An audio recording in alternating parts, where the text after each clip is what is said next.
అందరికీ నమస్కారం అండి. ఈ పత్రికా సమావేశానికి ఇచ్చేసినటువంటి మీడియా మిత్రులకి, అదే రకంగా మా వైఎస్ఆర్ కాంగ్రెస్ పార్టీ బీసీ విభాగం రాష్ట్ర జనరల్ సెక్రటరీ డాక్టర్ తులి చంద్రశేఖర్ గారికి,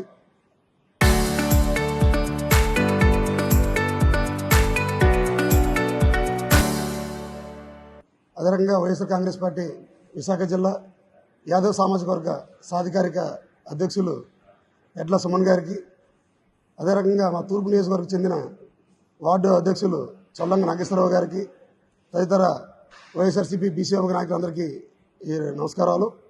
ఈరోజు ప్రత్యేకంగా పత్రికా సమావేశం ఏర్పాటు చేయడానికి గల ముఖ్య కారణం, నిన్న ఆంధ్ర రాష్ట్ర మాజీ మంత్రివర్యులు శ్రీ కారుమూరి నాగేశ్వరరావు గారి కుమారుడు కారుమూరి సునీల్ గారి అక్రమ అరెస్టు గురించి. ఈ సందర్భంగా ఆంధ్ర రాష్ట్ర ప్రజల్ని మేము కోరుకునేది ఒకటే, మీరు గమనించండి.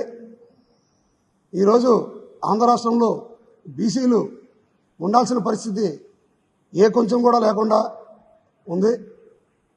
అందుకు నిదర్శనంగా ఈరోజు ఏదో రకంగా అయితే బీసీల మీద ప్రతిరోజు, ఒకప్పుడు ఈ సంవత్సరంలో జరిగేది 6 నెలలు జరిగేది, అది కాస్త నెలలో వారాలకి ఈరోజు రోజుకి తీసుకొచ్చారు. నిన్నగాక మొన్న యాదవ్ సామాజిక వర్గం, ఇదే యాదవ్ సామాజిక వర్గం చెందినటువంటి కొంతమంది యువకులు వారి జీవనాధారమైనటువంటి గొర్రెలు కాపరి కాస్తుంటే వాళ్ళని తీసుకొచ్చి ఈ తెలుగుదేశం పార్టీ కార్యాలయంలో చిత్రహింసలకు గురి చేశారు. దానికి నిన్న మహాత్మా జ్యోతిరావు పూలే గారి దగ్గర నిరసన కార్యక్రమం చేపట్టాం. ఒకరోజు కూడా గడవలేదు. నిన్న అదే సామాజిక వర్గం చెందిన బీసీ ముద్దుబిడ్డ యాదవ్ సామాజిక వర్గం చెందినటువంటి కారుమూరి నాగేశ్వరరావు గారి తనయుడు కారుమూరి సునీల్ గారిని అరెస్టు. మీరు గమనించాలి, ఒక లేని కేసును సృష్టించి అందులో ఎవరైతే ఈ ప్రత్యేకించి బీసీ సామాజిక చెందిన నాయకులు ఉంటారో వాళ్ళందరినీ ఇరికించి వాళ్ళని ఇబ్బంది పెట్టాలని ఈ సందర్భంగా ఈ యొక్క కేసులు పడుతున్నారు. ఈ అక్రమ అరెస్టుని మా వైఎస్ఆర్ కాంగ్రెస్ పార్టీ బీసీ విభాగం తరఫున మేము ఖండిస్తున్నాం. రానున్న రోజుల్లో ఈ రాష్ట్ర ప్రభుత్వానికి బుద్ధి వచ్చే రకంగా బీసీలందరినీ ఏకదాటి మీద తీసుకొస్తాం. ఎందుకంటే ఈరోజు బీసీలు ఈ యొక్క ప్రభుత్వానికి అవకాశం ఇచ్చారు. ఆ అవకాశాన్ని వాళ్ళు సద్వినియోగం చేసుకోకపోగా తిరిగి మాపే దాడులు చేస్తున్నారు. ఈరోజు అత్యధిక జనాభా కలిగిన ఈ బీసీ సామాజిక వర్గం ఆంధ్ర రాష్ట్రంలో ఉంది. మాకు రాజ్యాధికారంలో అనగదొక్కుతున్నారు. ఏదో ఒక చిన్నగా పదవులు తీసుకుంటున్నా సరే మమ్మల్ని అందులో ఇరికించి పెద్ద తలకాయలను తప్పించి మమ్మల్ని బీసీలని ఇందులో బూచీలుగా చూపిస్తున్నారు. అసలు కేసు ఎక్కడ ఉందయ్యా? గతంలో 2014 నుంచి 19 వరకు ఇదే చంద్రబాబు నాయుడు గారి ప్రభుత్వంలో మద్యం ఏరులై పారింది. ఎక్కడ చూసినా బెల్ట్ షాపులు, ఎక్కడ చూసినా బారులు, వెచ్చలవిడిన మద్యం. దాన్ని వైఎస్ జగన్మోహన్ గారి ప్రభుత్వం వచ్చిన తర్వాత 2019 నుంచి 2024 మధ్యలో వాటన్నిటిని స్టిమ్యులేట్ చేస్తూ ఏదైతే బెల్ట్ షాపులన్నింటినీ కూడా పూర్తిగా నిషేధిస్తూ బారులని కూడా చాలా వరకు రెగ్యులరైజ్ చేసి తగ్గించి ఆ యొక్క మద్యాన్ని ప్రభుత్వం ఒక ప్రాతిపదికన నడిపిస్తున్న తరుణంలో ఈరోజు మీరు గద్దెనెక్కిన తర్వాత మళ్ళీ మద్యాన్ని ఏర్లే పారిస్తున్నారు. ఈరోజు ప్రతి సందులో కూడా బెల్ట్ షాపులు ఉన్నాయి. ప్రభుత్వం ఏం చేస్తుంది? దాని యొక్క మీ యొక్క తెలుగుదేశం పార్టీ ప్రభుత్వం ప్రోద్బలంతోనే ఈరోజు బెల్ట్ షాపులు జరుగుతున్నాయి. ఆ నాయకులందరూ కూడా తెలుగుదేశం కూటమికి చెందిన నాయకులే. అది ఎక్కడైతే మేము అడుగుతున్నామన్న ఉద్దేశం మీద లేనిపోని ఒక కేసును సృష్టించి మీరు వాటిని బూచిని చూపిస్తున్నారు. ఈరోజు మీకు నిజంగా ప్రజల మీద అంత చిత్తశుద్ధి ఉంటే ఈ మద్యం లేని కుంభకోణాన్ని తీసుకురావడం కాదు. ఈరోజు మీ ప్రభుత్వంలో మీ యొక్క ఎంపీ ఈరోజు విశాఖపట్నంలో ఈ బీచ్లో ఏదైతే కుటుంబ సభ్యులతోని సాయంత్రం ప్రతి మధ్యతరగతి కుటుంబాలు శాతీరంగా ఉన్న ఒకే ఒక ఆప్షన్ విశాఖపట్నం బీచ్.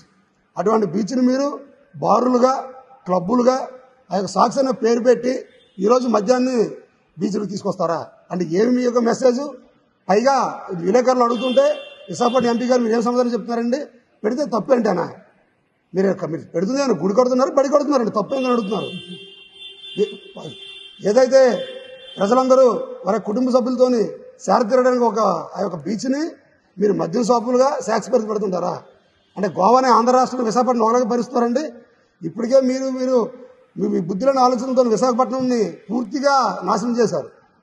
ఎక్కడ చూసినా సరే మైనింగ్, ఎక్కడ చూసినా సరే ఈ వైను తప్ప ఆంధ్రప్రదేశ్లో ఒక్క మంచి పని లేదండి. ప్రత్యేకించి బీసీలకి మిగతా రాష్ట్రాల్లో బీసీలకి కౌలుగీత కార్మికులకి అండగా నిలిచి వాళ్ళకి అభివృద్ధి చేసే రకంగా తీసుకొస్తుంటే వాళ్ళని పూర్తిగా కనుమరుగు చేసేసి మీరు ఈ యొక్క బెల్ట్ సబ్బుల ద్వారా, ఈ శాక్స్ ద్వారా, ఈ బారుల ద్వారా మీరు ప్రభుత్వానికి కాకుండా మీ సొంత జోబులు నింపుకోవడానికి ఈరోజు ప్రయత్నం చేస్తున్నారు. అందులో భాగంగానే ఈ డైవర్స్ పాలిటిక్స్లో భాగంగా అందరూ కూడాను రాష్ట్రంలో ఈ బీసీల మీద దాడులు ఏదైతే చేస్తున్నామని మేము అడుగుతున్నామని చెప్పి మమ్మల్ని నోరు నొక్కించడం కోసం ఈరోజు కారుమూరి సునీల్ గారిని అరెస్ట్ చేశారు. దీన్ని మేము తీవ్రంగా ఖండిస్తున్నాము. ఈ యొక్క చర్యను కనుక ప్రభుత్వం ఆలోచించి పునరాలోచించకపోతే రానున్న రోజుల్లో బీసీలందరం ఏకదారి మీదకి వస్తాము. మీరు అనుకుంటున్నారేమో బీసీల్లో 56, 136 కులాలు ఉన్నాయి, ఉప కులాలు ఉన్నాయి, వారందరూ విడివిడిగా ఉంటారని చెప్పి మీరు మమ్మల్ని పిల్లిని గదిలో బంధించి ఏ రకంగా పులవుతుందో ఆ రకంగా మీరు మా బీసీల మీద దాడులు జరిపి మమ్మల్ని అందరినీ ఏకదాటి రకంగా తీసుకొచ్చారు. ఈ రకంగా మీ కృతజ్ఞతలు జరుపుతున్నాము. రానున్న రోజుల్లో కూడా ఇదే ఐకమత్యంతో మేము బీసీలందరం ముందుకెళ్లి మీ మీద ప్రభుత్వాన్ని గద్దెదించాల్సిన కృషి చేసి మా రాజ్యాధికారాన్ని మేము సంపాదించుకుంటాం. బీసీలు అంటే ఏంటో మేము చూపించే రోజులు దగ్గరలో ఉన్నాయనే సందర్భంగా ప్రభుత్వాన్ని హెచ్చరిస్తున్నాం.